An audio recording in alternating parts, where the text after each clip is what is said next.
அருட்பெருஞ்சோதி அருட்பெருஞ்சோதி தனிப்பெரும் கருணை அருட்பெருஞ்சோதி. எல்லா உயிர்களும் இன்புற்று வாழ்க, வள்ளல் மலரடி வாழ்க வாழ்க.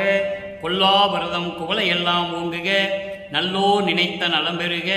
நன்றி நினைத்து எல்லோரும் வாழ்க இசைந்து. உலக மக்களே, அறிவார்ந்த அன்பர்களே, ஆண்மநேய ஒருமைப்பாடுடைய அன்பர்களே, வல்லப்பமனம் கருளிய திருவெட்பாவில் 3ஆம் திருமுறையில் திரு அருள் பெருமிதம் என்ற பதிகத்தில் இருக்கின்ற பாடலுடைய விளக்கங்களை பார்த்து கொண்டிருக்கிறோம். திரு அருள் பெருமிதம் மொத்தம் 10 பாடல்களை கொண்டது. இதுவரை 8 பாடல்களுடைய விளக்கங்களை பார்த்திருக்கிறோம். ஒவ்வொரு பாடலிலும் வல்லப்பெருமானவர்கள் இந்த மதங்களும் சமயங்களும் மார்க்கங்களும் சார்ந்திருந்த காலங்களில் எப்படியெல்லாம் இறைவனை வேண்டினார் என்பதையும், அதன் பிறகு இந்த மண்ணுலகுக்கு வருவிக்க உற்று 9வது ஆண்டிலே தன் தந்தை வந்து ஆட்கொண்ட பிறகு, தன்னுடைய நிலையை உணர்ந்த பிறகு, மறைப்பு நீங்கிய பிறகு, சமரச சுத்த சன்மார்க்கம் மக்களிடையே பரப்புவதற்காகத்தான் இந்த மண்ணுலகுக்கு வருவிக்க உற்றோம் என்ற நிலையை தெரிந்த பிறகு இறைவனை எப்படி வேண்டுகிறார் என்பதையும் ஒவ்வொரு பாடலிலும் தெளிவாக நமக்கு அருளியிருக்கிறார்கள். அதை தான் பார்த்து கொண்டிருக்கிறோம். இந்த பிரபஞ்சம் தோன்றிய காலத்திலிருந்தே சமயங்களும் மதங்களும் மார்க்கங்களும் எல்லாம் எப்படியெல்லாம் சூழ்ந்து கொண்டிருந்தன, எப்படியெல்லாம் இந்த மத தலைவர்களும் சமய தலைவர்களும் மார்க்கங்களுடைய தலைவர்களும் எப்படியெல்லாம் இறைவனை உருவகப்படுத்தினார்கள். அவர்கள் கருத்துக்கேற்றபடி இறைவனை உருவகப்படுத்தி அதற்கேற்றபடி இடங்களை அமைத்து அங்கே கோயில்களை நிறுவி வழிபாட்டு தலங்களையும் வழிபாட்டு முறைகளையும் நிறுவி மக்களை வழிபட செய்து விட்டார்கள். ஆனால் இறைவனுக்கு சாதியும் மதமும் சமயமும் தேவையில்லை. சாதியும் மதமும் சமயமும் பொய்யென ஆதியில் உணர்த்திய அருட்பெருஞ்சோதி. சாதியும் மதமும் சமயமும் காணாம் அனாதயம் ஆதி அனாதயம் அருட்பெருஞ்சோதி. ஆக சுயமாக தோன்றியவன் அருட்பெருஞ்சோதி. ஆதியும் அந்தமில்லாமல் சுயமாக தோன்றிய இறைவன் அருட்பெருஞ்சோதி. இந்த அருட்பெருஞ்சோதி என்ற ஒரு இறைவனை மக்களிடம் சொல்லாமல் பல உருவங்களை உருவகப்படுத்தி மக்களிடம் அதை பரப்பிவிட்டார்கள். அந்த நிலையை மாற்ற வேண்டும் என்பதற்காகத்தான் ஏற்கனவே இந்த பிரபஞ்சம் தோன்றி 4 யுகங்களிலும், கிரேத யுகம், திரேத யுகம், துவார யுகம், கலியுகம், இப்படி 4 யுகங்களிலுமே எப்படியெல்லாம் மக்கள் துன்புற்றார்கள் என்பதையும், எப்படியெல்லாம் ஒருத்தர் போரிட்டு கொண்டு மாண்டார்கள் என்பதையும் வரலாறுகளும் புராணங்களும் கூறியிருந்தாலும் கூட வல்லற்பெருமான் தெளிவாக கூறியிருக்கிறார்கள். சாதி சண்டை, மத சண்டை, மார்க்கங்களுடைய சண்டை, மதங்களுடைய சண்டை, சமயங்களிலே ஒருத்தர் சண்டை போட்டுக்கிட்டது, இதெல்லாம் தேவையில்லை என்பதற்காகத்தான் இறைவன் தன் மகனை இந்த மண்ணுலகை வருவிக்க உற்று கலியுகத்திலே நடந்த கடைசி திருவிளையாடல். இறைவன் 4 யுகங்களிலும் எத்தனையோ திருவிளையாடல்களை செய்திருக்கிறார். கடைசி திருவிளையாடல் தன் மகனை இந்த மண்ணுலகுக்கு வருவிக்க செய்து சமரச சுத்த சன்மார்க்கத்தை கையிலே கொடுத்து, மகனை இது ஒரு தனி மார்க்கம், சமயங்களும் மதங்களும் மார்க்கங்களும் சேராத ஒரு தனி மார்க்கம் என்று அறிவுறுத்தி சமரச சத்திய சங்கத்தினுடைய நெறிமுறைகளையும் விதிமுறைகளையும் தன் மகனுக்கு சொல்லிக் கொடுத்து, மரணமில்லா பெருவாழ்வையும் கொடுத்து, முத்தேகத்தையும் கொடுத்து, இறைநிலையில் வைத்து, கடவுள் நிலையில் வைத்து அருளினார். இதுதான் திருவெட்பாவில் கண்ட நாம் உண்மை, இதுதான் சத்தியம். அந்த நிலையில் நாம் பார்த்து கொண்டிருக்கிறோம். ஏற்கனவே 200 ஆண்டுகாலமாக வல்லற்பெருமான் எல்லா சமயங்களையும் மதங்களிலும் வழிபட்டு தான் வந்தார் என்பதை மக்களிடையே சொல்லிக் கொண்டிருக்கிறார்கள். அவர் வழிபட்டார் என்பது உண்மைதான், யாரும் மறுக்க முடியாது. ஏனென்றால் 1ஆம் திருமுறையிலிருந்து 5ஆம் திருமுறை வரைக்கும் அந்த நிலையில்தான் வல்லற்பெருமான் இருந்தார்கள். அந்த மறைப்பு நீங்கிய பிறகு, தன்னை யார் என்று உணர்ந்த பிறகு, ஏன் இந்த மண்ணுலகுக்கு வருவிக்க விட்டோம் என்று தந்தையால் அறிவிக்கப்பட்ட பிறகு, இதெல்லாம் தேவையில்லை, சமரச சுத்த சன்மார்க்க சங்கம் எதையும் சாராத சங்கம், மக்கள் நேரடியாகவே வரலாம். அதான் பேருபதேசத்திலே கொடியை நிறுவி கொடி கட்டி பேருபதேசம் செய்யும் போது சொல்லுகிறார், அப்போ இது எனக்கு தெரியவில்லை, எனக்கு அற்ப அறிவாக இருந்தது என்று சொல்லி அந்த பிரச்சனைக்கு ஒரு முடிவு கட்டுகிறார். அற்ப அறிவு என்பது அறிவில்லாமல் இல்லை, மறைப்பு. இந்த மண்ணுலகுக்கு வருவிக்க விட்டது காரணம் அவருக்கு தெரியாது. அப்போ மறைப்பு நீங்கிய பிறகு அதை சொல்லுகிறார். சமயங்களும் மதங்களும் மார்க்கங்களும் நமக்கு தேவையில்லை, இது இறைவனுக்கு உகந்ததல்ல. அதனால்தான் அகவலியிலே அந்த பாடலை சொன்னார். ஞானசரியை சொன்னார், பொறித்த மதம் சமயம் பொய் பொய் என்று சொன்னார். அதை நீங்கள் புரிந்து கொள்ள வேண்டும். இப்போ இந்த பாடலுடைய பொருளை பார்க்க போகிறோம். நன்றாக கவனியுங்கள். 3ஆம் திருமுறை 16வது பதிகம், திரு அருள் பெருமிதம், 9வது பாடல். நீடி வளங்கொள் ஒற்றியுள் வாழ் நிமலர். சமயங்களையும் மதங்களையும் மார்க்கங்களையும் சார்ந்த நிலையில் இறைவனை எப்படி கூறுகிறார்? நீடி வளங்கொள் ஒற்றியுள் வாழ் நிமலர், உலகத்து உயிர்தோறும் ஓடி ஒளிப்பார். அவர் நீயும் ஒக்க ஓட உன்வசமோ நாடி நடிப்பார். நீயும் உடன் நடித்தால் உலகர் நகையாரோ. ஈடில் மயல் கொண்டு ஏது பெறுவாய், ஏழையடி நீ மகளே, ஏழையடி நீ என் மகளே என்று சொல்லி இந்த பாடலை அருளியிருக்கிறார்கள். தாய் மகளிடம் சொல்லுவது போல தன்னை மகளாக உருவகப்படுத்திக் கொள்ளுகிறார். உள்ளத்தை தாயாக பாவித்துக் கொள்ளுகிறார். உள்ளம் சொல்லுகிறது. தாய் மகளிடம் சொல்லுவது போல இந்த பாடலை நமக்கு அருளியிருக்கிறார்கள். இறைவன் எங்கு இருக்கிறாராம்? திருவொற்றியூரில் இருக்கிறாராம். நீடி வளம் கொள். நீடி வளம் கொள் என்பது மிகுந்த செழிப்புடைய எழில்மிக்க திருவொற்றியூரிலே இருக்கின்ற இறைவன். அவர் நிமலர். நிமலர் என்பது மலங்களை நீங்கியவன். ஆணவம், கண்மம், மாயை, மாமாயை, துரோதை போன்ற மலங்களை நீங்கியவன். தேவர்களாக இருந்தாலும் சரி, வானவர்கள் இருந்தாலும் சரி, பதத்தலைவர்களாகிய பிரம்மன், திருமால், ருத்திரன் முதல்வரும் சரி, எல்லாருக்குமே மலங்கள் உண்டு, ஆசைகள் உண்டு. ஏனென்றால் அவர்கள் பதத்தலைவர்கள், கடவுள் நிலையில் இல்லாதவர்கள், அருப்பஞ்சோதி ஆண்டவரால் உருவாக்கப்பட்ட பதத்தலைவர்கள், தொழில்களை செய்வதற்கு பணியாட்கள், அவ்வளவுதான். அதை தெளிவாக சொல்லுகிறார் வளர்ப்பெருமான். ஆனால் நிமலர் என்றால் மலங்கள் இல்லாதவன். உலகத்து உயிர்தோறும் ஓடி ஒளிப்பார். எல்லா உயிர்களுடைய உள்ளங்களிலும் ஒளிந்து கொள்வார். ஒளிந்து கொள்வார் என்பது எல்லா உயிரிடத்திலும் இருப்பார். அவர் நீயும் ஒக்க ஓட உன்வசமோ. அவர் ஓடுகின்ற வேகத்தில் நீயும் அவரோடு சேர்ந்து அவருக்கு நிகராக ஓட முடியுமோ? எப்படி உள்ளம் சொல்லுகிறது? தாய் சொல்லுகிறாள், அவன் எங்கனாலும் ஓடி போறவன், எல்லா உயிர்களிடத்தில் இருக்கிறவன், நினைச்சா எல்லா உயிரிடத்தையும் எங்கேயாவது போய் ஓடி ஒளிஞ்சிக்குவான். நீ அவன் கூட ஓடி அவனை பிடிக்க முடியுமா? உன்னால முடியுமா? நாடி நடிப்பார். அவன் நினைச்சானா நடனம் ஆடுவான். நீயும் உடன் நடித்தால், நீ அவனோடு நடனம் செய்தால் இந்த உலகர் நகையாரோ? இந்த உலக மக்கள் சிரிக்க மாட்டார்களா? உனக்கு என்ன தெரியும்? ஈடில் மயல் கொண்டு, இப்படி அளவற்ற காதல் கொண்டு, அவன் மீது அளவற்ற காதல் கொண்டு என்ன பயனை பெறப் போகிறாய்? ஒற்றியுள்ள இறைவன் இருக்கின்ற இறைவன் என்று சொல்லுகிறாய். மலங்களை நீக்கிய இறைவன் என்று சொல்லுகிறாய். இருக்கட்டும். எல்லா உயிரிழத்திலும் போய் ஒளிஞ்சிக்குவார்னு சொல்கிறாய். இருக்கட்டும். அதே மாதிரி நீயும் ஓடி அவருக்கு நிகராக ஓடி அவனை பிடிக்க முடியுமா? முடியாது. அவன் நினைச்சா நடிப்பான். நீ அவனோடு சேர்ந்து நடித்தா இந்த உலகத்தில் இருக்கிறவங்கெல்லாம் சிரிக்க மாட்டார்களா? இப்படி அளவற்ற அவன் மீது காதல் கொண்டு என்ன பயனை பெறப்போகிறாய்? அவனோடு எப்படி நீ கலந்து கொள்ள முடியும்? ஏழையடி நீ என் மகளே, எதுவும் தெரியாத வெகுளி பெண்ணாயே இருக்கிறாயே என் மகளே என்று கூறுகிறார். இப்போ இந்த பாடலுடைய பொருள் பாருங்க, நல்லா கவனிங்க, தொகுத்து வழங்குகிறேன். மிகுந்த வளம் கொண்ட திருவொற்றியூரில் விளங்குகின்ற இறைவன், மலங்கள் நீங்கி சுத்தமாக திகழ்ந்து கொண்டிருக்கின்ற இறைவன், சுத்த சிவநிலையில் இருக்கின்ற இறைவன், உலகில் உள்ள உயிர்களில் உள்ளங்களில் தோறும் ஓடி ஒளிந்து கொள்ளுவான். அவனோடு சேர்ந்து அவனுக்கு நிகராக நீ ஓட முடியுமா? அவனுக்கு நிகராக நீ ஓடி அவனை பிடிக்க முடியுமா? முடியாது. அவன் விரும்பினால் நடனம் செய்து கொண்டிருப்பார். உலக மக்கள் நீயும் அவனோடு நடனம் புரிந்தால் உலக மக்கள் எல்லாம் சிரிக்க மாட்டார்களா?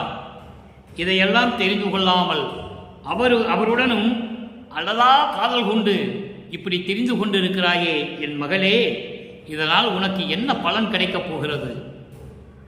இதனால் உனக்கு என்ன பலன் கிடைக்கப் போகிறது? ஒன்றும் விவரம் தெரியாத வெகுளி பெண்ணாய் இருக்கிறாயே என் மகளே என்று சொல்லி ஒரு தாய் மகளிடம் சொல்லுவது போல இந்த பாடலை இயற்றியிருக்கிறார்கள். பாடலின் மைய கருத்து என்னவென்றால், சமயங்களும் மதங்களும் மார்க்கங்களும் சார்ந்திருந்த காலங்களில் இறைவனை எப்படி வணங்குகிறார்?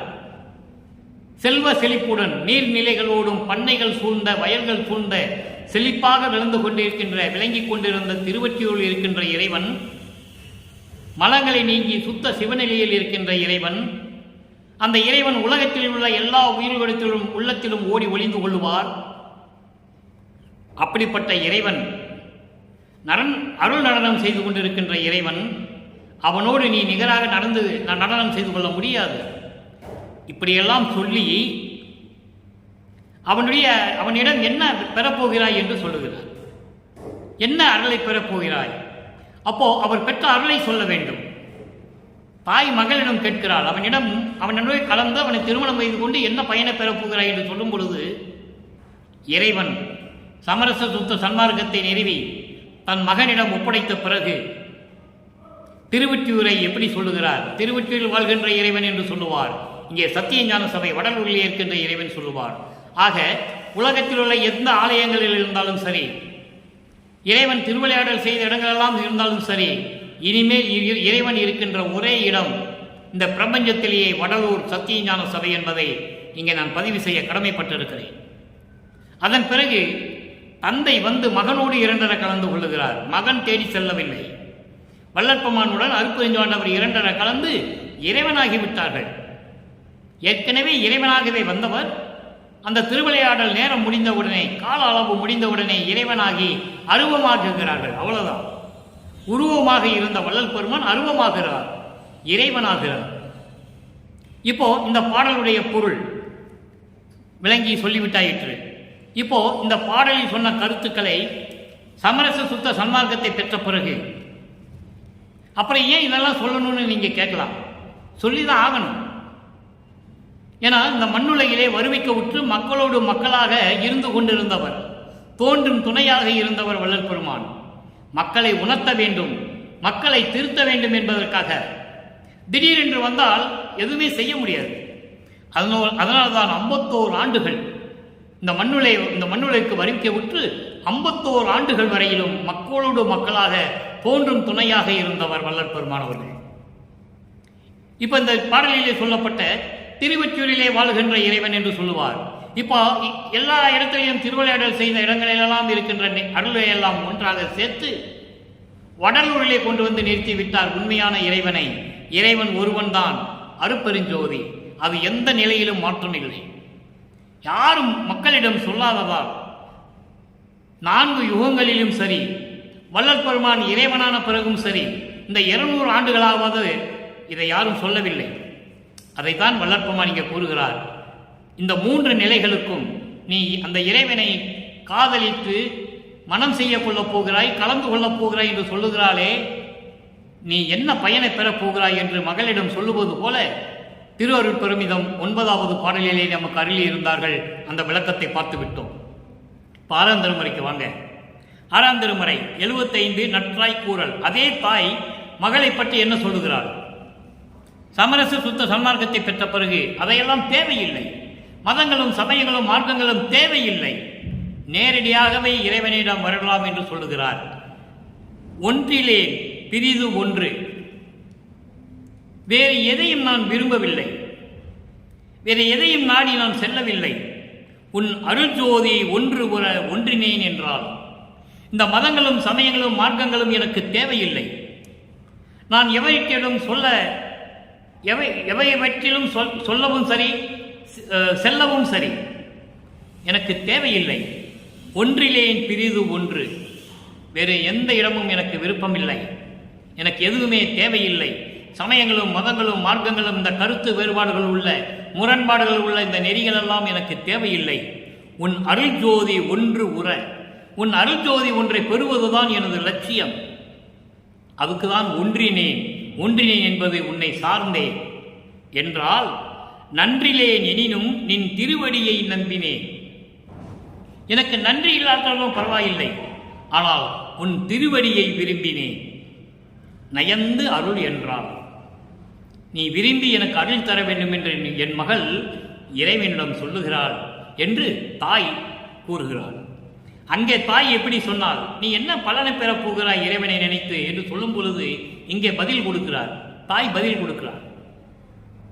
குன்றிலே இருத்ததற்கு உரிய நான், குன்றிலே இருத்ததற்கு உரிய நான் துயரக்குழியிலே இருந்திடேன் என்றால், இதுக்கு உலகியல் விளக்கம் என்னவென்றால், மலை மேலே நிற்கிறவன்னா கீழே இறங்கி எதுக்கு நான் குழிக்குள்ள விழுகணும், இது உலகியலுடைய விளக்கம். குன்றிலே இருந்ததற்கு ஏறி அங்கு இருக்க வேண்டிய நான் ஏன் குழிக்குள்ள வந்து இருக்கணும் என்று சொல்லுவது போல சொல்லுகிறார்.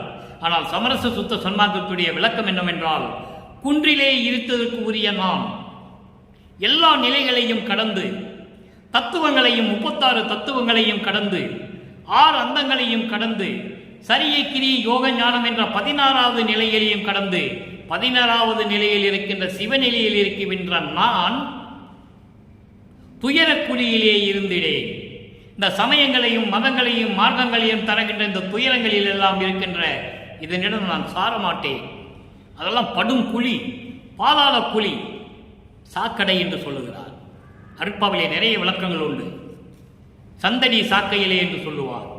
கோத்திர சண்டையிலே அபிமானித்து திரிந்த உலகியில் என்றெல்லாம் சொல்லுவார். அற்புதமாக இருக்கும். ஆக சமயங்களையும் மதங்களையும் மார்க்கங்களிலும் இருக்கின்ற நெறியறையெல்லாம் பின்பற்றி கொண்டு இருக்க நான் விரும்பவில்லை. நான் குன்றிலே இருக்க வேண்டியவன், அதற்கு தகுதியானவன் நான், 16வது நிலைக்கு நான் தகுதியானவன் என்று சொல்லுகிறார்.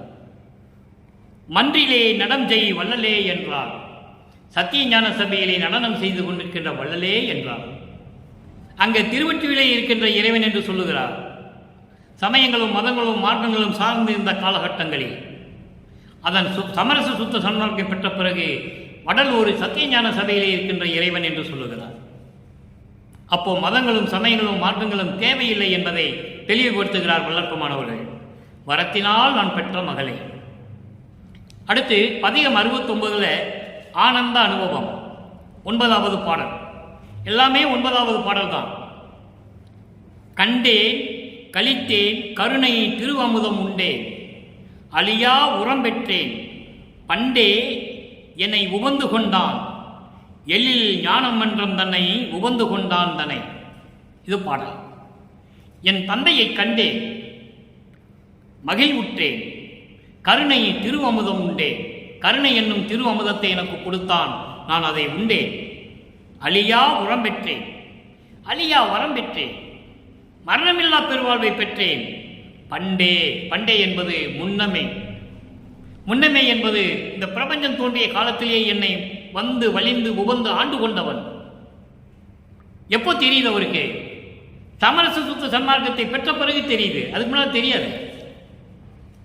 ஏனாதான் எனினும் யான் அம்மையின் நின் அடியேன் என அறிந்தேன், இதயம் வளர்ந்தேனே என்று சொல்லுவார். அற்புதமாக இருக்கும். இப்படியெல்லாம் இருக்கின்ற வள்ளல் பெருமானை இந்த உலக மக்களுக்கு தெரியப்படுத்தாமல் 200 வருடங்களாக மூடி மறைத்து விட்டார்கள் என்பதுதான் வேதனையான விஷயம். அழியா உரம் பெற்றேன், பண்டே ஞான பண்டே என்னை உவந்து கொண்டான், இதற்கு முன்னாலேயே என்னை ஆண்டு கொண்டான். எழில் ஞானம் மன்றம் தன்னை வந்து உவந்து கொண்டான் தன்னை. சத்திய ஞான சபையிலே மகிழ்வோடு இருந்து கொண்டிருக்கின்ற இறைவன் அருட்பெருஞ்சோதி ஆண்டவர் என்று சொல்லுகிறார். அடுத்து 84வது பதிகம் திருவருட்பேறு 9வது பாடல். இப்போ எல்லாமே சொல்லியாச்சு, திரு அருளை பெற்றதை சொல்லணும்ல. நானே தவம் புரிந்தேன், நானே களிப்படைந்தேன், நானே தவம் புரிந்தேன். இந்த மதங்களிலும் சமயங்களிலும் மார்க்கங்களிலும் சார்ந்த முனிவர்கள் ரிஷிகள் இந்த பிரபஞ்சம் தோன்றிய காலத்திலிருந்தே எப்படி தவம் இருந்தார்கள்? மலைக்கடியிலே சென்றார்கள், காட்டிலே சென்றார்கள், கடலுக்கடியிலே சென்றார்கள், மரத்துக்கடியிலே உட்கார்ந்து கொண்டு உடம்பெல்லாம் புத்து வளர்கிற அளவுக்கு நின்று தவம் இருந்தார்கள். வல்லற்பெருமான் அப்படி இல்லை. வல்லற்பெருமான் இருந்த தவம் என்ன?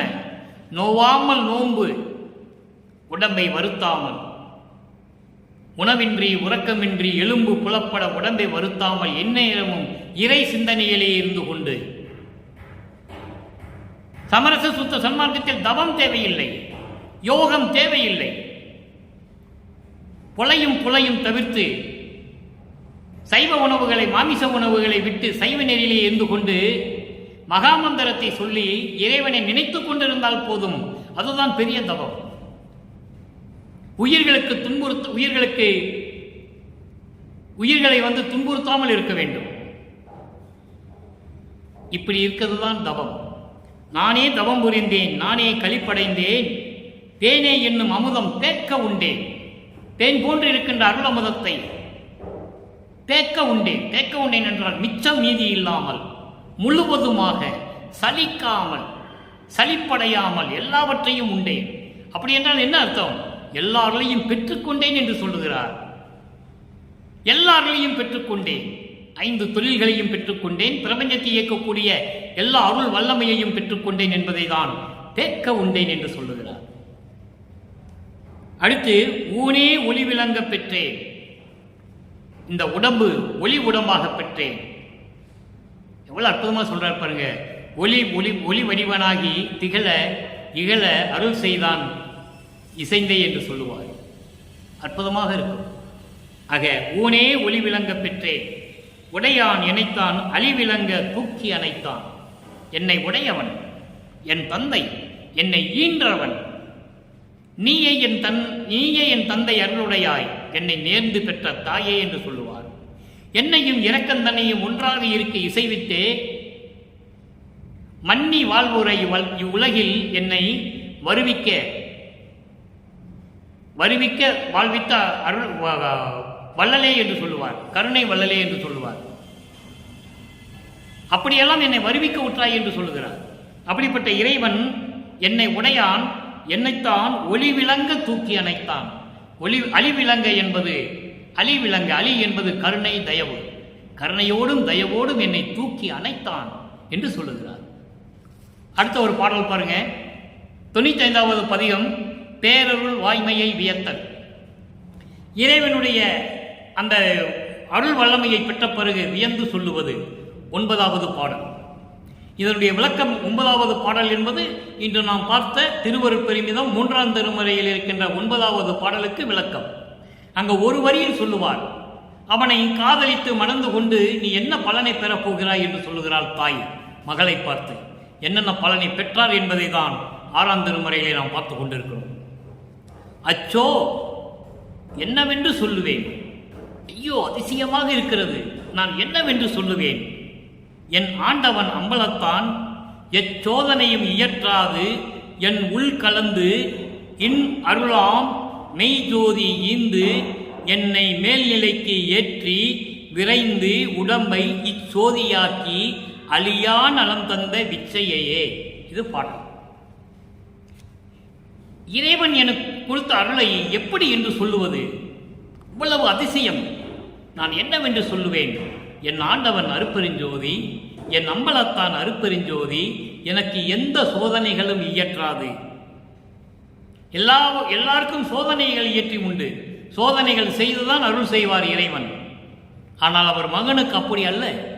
எந்த சோதனைகளையும் செய்யாது என் உள்ளம் கலந்து பேரின்பமான அருளாம் மெய்சோதி ஈந்து அருப்பெருஞ்சோதியை என் கையில் கொடுத்து, எப்படி சொல்றார் பாருங்க, என்னென்னலாம் பெற்றுக்கொண்டார் என்று சொல்லுகிறார். அதை 3ஆம் திருமுறையிலே சொல்ல முடியாது. அதனால்தான் நீ என்ன பலனை பெற போகிறாய் என்று சொல்லுவது போல, தாய் சொல்லுவது போல அங்கே நமக்கு அருளி இருப்பார்கள். இங்கே எப்படியெல்லாம் பெற்றார் என்பதை சொல்றார் பாருங்க. எச்சோதனையும் இயற்றாது என் உள்ளத்திலே கலந்து இன்னருளாம் மெய்சோதி ஈந்து அருப்பெருஞ்சோதியை கொடுத்து என்னை மேல்நிலைக்கு ஏற்றி. மேல்நிலை என்பது 16வது நிலை, ஞானத்தில் ஞானம். அதுதான் சிவநிலை, அதுதான் கடவுள் நிலை. கடவுள் நிலை அறிந்து அம்மையமாவர். யாரும் இதுவரைக்கும் சென்றதில்லை. எல்லாம் முத்தியோட சரி. அதுக்கப்புறம் ஞான சித்தி இருக்கிறது யாருக்கும் தெரியாது. அது திருவந்தியார் என்ற பதியத்திலே தெளிவாக சொல்லுவார். கடைசி பாடல் 10வது பாடலில் சொல்லுவார், முத்தியை பெற்றேன், அம்முத்தியினால் ஞான சித்தியை உற்றேன் என்று உந்திப்பெற சித்தன் ஆனேன் என்று உந்திப்பெற. நான் கடவுளாயிட்டேன் சொல்றேன். சித்தன் என்பது அருப்பெருஞ்சோதி ஆண்டவர். நான் அருப்பெருஞ்சோதி ஆண்டவர் ஆகிவிட்டேன் என்று சொல்லுகிறார். பிரபஞ்சத்தில் எவனும் சொன்னதில்லை, எந்த முனிவனும் எந்த ரிஷியும் சொன்னதில்லை. அப்படிதான் இங்கே சொல்லுகிறார், என்னை மேல்நிலைக்கு ஏற்றி, அதுதான் மேல்நிலை. விரைந்து உடனே உடம்பை இச்சோதியாக்கி, அருள் வடிவமாக்கி, அருப்பெருஞ்சோதியாக்கி, இச்சோதியாக்கி, என் உடம்பை அருப்பெருஞ்சோதியாக்கி அழியா நலம் தந்த விச்சையே, அழியா நலம் தந்த மரணமில்லா பெருவாழ்வை கொடுத்த அந்த அதிசயத்தை நான் என்னவென்று சொல்லுவேன்? என் ஆண்டவன் அருப்பெருஞ்சோதி என் அம்பலத்தான் எனக்கு எந்த சோதனைகளையும் இயற்றாது என் உள்ளத்தில் கலந்து அருப்பெருஞ்சோதியை கொடுத்து இறைவனுடைய நிலைக்கு ஏற்றி, மேல்நிலைக்கு ஏற்றி, உடனே உடம்பையும் அழியா உடம்பாக்கி அருப்பெருஞ்சோதியாக்கி இப்படியெல்லாம் எனக்கு அருள் செய்ததை, அந்த அதிசயத்தை, அந்த அற்புதத்தை நான் எப்படி சொல்லுவேன் என்று சொல்லி நமக்கு அருளியிருக்கிறார்கள். அடுத்து பாருங்க, 96வது பதிகம் பொன் வடிவப்பேறு, 9வது பாடல். ஐயன் எனக்கு ஈந்த அதிசயத்தை என் புகழுவேன். ஐயன் என்பது அருப்பெருஞ்சோதி, எனது இறைவன். அருப்பெருஞ்சோதி ஆண்டவர் என் தந்தை எனக்கு தந்த அதிசயத்தை நான் என்னவென்று சொல்லுவேன்? பொய்யடியேன் குற்றம் பொறுத்து அருளி வையத்து அழியாமல் ஓங்கும் அருள் வடிவம் நான் ஓர் மொழி ஆடுதற்கு முன். இது பாடல். ஐயன் எனக்கு இந்த அதிசயத்தை நான் என்னவென்று சொல்லுவேன்? இந்த பொய்யடியனுடைய குற்றங்களையும் தவறுகளையெல்லாம் பொறுத்து மன்னித்து அருளி இந்த உலகிலே வையத்து, இந்த உலகிலே அழியா ஓங்கும் அருள் வடிவம் ஞான தேகத்தை கொடுத்து, அருள் வடிவம் என்பது ஞான தேகம், பிரவண தேகம், சுத்த தேகம். சுத்த தேகம் வந்து பொன் வடிவம். இப்படி 3 தேகங்களும் உண்டு. அப்படிப்பட்ட ஞான தேகத்தையும் கொடுத்து எனக்கு குடு என்று சொல்லுவதற்கு முன்னாலேயே கொடுத்தார். நான் ஓர் மொழி ஆடுவதற்கு முனம், நான் ஒரு சொல் சொல்வதற்கு முன்னாலேயே என் ஐயன் எனக்கு கொடுத்த இந்த வரத்தை, அதிசயத்தை நான் என்னவென்று சொல்லுவேன்? என்னுடைய குற்றங்களையும் பிழைகளையும் தவறுகளை எல்லாம் பொறுத்தருளி இந்த உலகிலே அழியாத உடம்பையும் கொடுத்து, எனக்கு ஞான தேகத்தையும் கொடுத்து எனக்கு அருள் செய்தான். நான் எனக்கு குடு என்று சொல்வதற்கு முன்னாலேயே கொடுத்து விட்டான் என்று சொல்லுகிறார். அடுத்து பாருங்க, பதிகம் 106 சுத்த சிவநிலை. பதிகம் 106 சுத்த சிவநிலை, 9வது பாடல். வெவ்வினையும் மாயை வினையும் தவிர்ந்தனவே, செவ்வை அறிவு இன்பமும் சிறந்தனவே, எவ்வையினும் ஆனான் சிற்றம்பலத்தை ஆடுகின்றான், தன் அருளாம் தேன் நான் உண்டு ஓங்கியது தேர்ந்து. இது பாடல். சுத்த சிவநிலை 106வது பதிகம், 9வது பாடல். வெவ்வினையும் என்றால் எல்லா வினைகளும். எல்லா வினைகளும் என்பது சஞ்சீதம், பிராரத்தம், அகாமியம். சஞ்சீதம் என்பது பல பிறவிகளிலே நமக்கு உண்டான வினைகள். பிராரத்தம் என்பது போன பிறவிகளிலே உண்டான வினைகள். அகாமியம் என்பது இப்பொழுது இந்த பிறவியிலே நாம் அடையக்கூடிய, நாம் செய்த இந்த கர்ம வினைகள் எல்லாம் சேர்ந்ததுதான் வெவ்வினை என்று சொல்லுகிறார். எல்லா வினைகளும் சேர்த்து சொல்லுகிறார். வெவ்வினையும் மாயை வினையும், மாயை மயக்கங்கள், மாமாயை, குரோதை, ஆணவம், கண்ம, மாயை போன்ற வினைகளும் மலங்களும் தவிர்ந்தனவே, எல்லாம் நீங்கிவிட்டது. செவ்வை அறிவு இன்பம் சிறந்தனவே. செவ்வை அறிவு என்பது மெஞ்ஞான அறிவு. மெஞ்ஞான அறிவு என்பது சமரச சுத்த சன்மார்க்கத்தினுடைய அறிவு. சமரச சுத்த சன்மார்க்கத்தின் அறிவு என்ன? நிறைய விளக்கங்கள் இருக்கின்றது. நமக்கு நேரம் போதாதால் சுருக்கமாக சொல்லுகிறேன். புலையும் தவிர்த்தல், இறைவன் ஒருவனே என்ற நிலையில் இருப்பது. இறைவன் ஒருவனே என்ற நிலையில் இருப்பது அதுதான் முதலாவது நெறி. புலையும் தவிர்க்க வேண்டும். சங்கற்பங்கள், விகற்பங்கள் இருக்கக்கூடாது. இறைவனை வழிபடும் போது எந்த விதமான சமயங்களையும் மதங்களையும் மார்க்கங்களையும் சேர்ந்த சடங்குகள் இருக்கக்கூடாது. உதாரணமாக பூ போடுறது, ஊதுவத்தி கொளுத்துறது, கற்பூரம் கொளுத்துறது, தேங்காய் உடைக்கிறது, பழம் வைக்கிறது, இதெல்லாம் இருக்கக்கூடாது. அப்படிப்பட்ட அந்த செவ்வை அறிவு இன்பமும் சிறந்தனவே. எவ்வையினும் என்றால் எல்லா உலகங்களிலும், எல்லா அண்டங்களிலும், எல்லா பிண்டங்களிலும், ஒட்டு மொத்தமாக எல்லா இடங்களிலும் ஆனால் பரிபூரணமாக விளங்கிக் கொண்டிருக்கின்றவன். எல்லா அண்டங்களிலும் பிண்டங்களிலும் எல்லா உலகங்களிலும் எல்லா இடங்களிலும் பரிபூரணமாக விளங்கிக் கொண்டிருக்கின்றவன். அதை தான் சொல்லுகிறார், எவ்வையினும் ஆனான். எவ்வளவு அற்புதம் பாருங்க விளக்கம். சிற்றம்பலத்தை ஆடுகின்றான். சிற்றம்பலத்திலே சத்திய ஞான சபையிலே இருந்து கொண்டு, சிற்றபையிலே இருந்து கொண்டு அருள் நடனம் செய்து கொண்டு அருளாட்சி செய்து கொண்டிருக்கிறான். அருளாட்சி செய்து கொண்டிருக்கிறான். தன்னருளாம் தேன் நான் உண்டு ஓங்கியது தேர்ந்து. அவனுடைய அருளாம் தேன் போன்ற அமுதத்தை, குளிர்ந்த அருளை, தன் அருளாம் என்பது ஒப்பற்ற அருள். அப்படிப்பட்ட அருளை, அந்த தேன் அமுதத்தை நான் உண்டு விளங்கியது சிறந்தது என்று சொல்லுகிறார். தேர்ந்து என்பது சிறந்தது. நான் சிறப்பாக இருந்து கொண்டிருக்கிறேன், இறைநிலையில் இருந்து கொண்டிருக்கிறேன் என்று உலக மக்களுக்கு தெரியப்படுத்தி இருக்கிறார்கள். அடுத்து இறுதியாக ஒரே ஒரு விளக்கம். 110வது பதிகம் தனித்திரு அலங்கள். இந்த தனித்திரு அலங்களில் 119வது பாடல். 119வது பாடல். வானாகி வான் நடுவே மண்ணும் ஒளி அதனில் தானாகி, வானாகி சன்மார்க்கர் உள்ளிருக்கும் தேனாகி, தெல்லமுதாய் தித்திக்கும் தேவே, நீ யானாகி என்னுள் இருக்கின்றாய் என்னேயோ. வானாகி வான் நடுவே மண்ணும், வான் நடுவிலே நிலை பெற்றுக் கொண்டிருக்கின்ற ஒளி அதிலை அருப்பெருஞ்சோதியில் தானாகி, வானாகி சன்மார்க்கர் உள்ளிருக்கும், சன்மார்க்கர் சாதுக்களுடைய உள்ளத்திலே இருந்து கொண்டிருக்கின்ற, சமரச சுத்த சன்மார்க்கத்தை சேர்ந்த அடியார்களின் உள்ளத்தில் இருக்கின்ற, சாதுக்களின் உள்ளங்களில் இருக்கின்ற தேனாகி, தெல்லமுதாய் தித்திக்கும் தேவே, தெல் அமுதமாக தித்தித்துக் கொண்டிருக்கின்ற இறைவனே, நீ யானாகி என்னுள் இருக்கின்றாய். நீ நானாகி என்னுள் இருக்கின்றாய். அப்படின்றால் என்ன அர்த்தம்? ரெண்டு பேரும் ஒன்னாகி விட்டோம் என்று சொல்லுகிறார். அங்கே நீ என்ன பலனை பெறப் போகிறாய் என்று சொல்லுவார் போல சொல்லுவார். திருவருள் பெருமிதம் 3ஆம் திருமுறையிலே தாய் மகளிடம் சொல்லுகிறார், இவனையெல்லாம் காதலித்து திருமணம் செய்து கொண்டு என்ன பலனை பெறப்போகிறாய் என்று சொல்லுகிறார். என்ன பலனை பெற்றார் என்பதை இங்கே சொல்லுகிறார். நீ யானாகி என்னுள் இருக்கின்றாய்.